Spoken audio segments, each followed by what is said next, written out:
南投县仁爱乡公所为着要来推广着原住民的族语，再度来举办已经停11年无来办的原住民语的演讲比赛，尤其是这个亲子组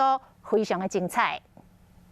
仁爱乡公所办赛德克、布隆甲泰雅三族群语言的演讲比赛，除了中青组、国中、国小组个人的项目以外，也有增加亲子组。我爸爸教我这样，所以说，在我自己的内心当中，我一定要把母语传承到给我的小孩子，一直延续下去。有时候爸爸会泡茶的时候，就是我会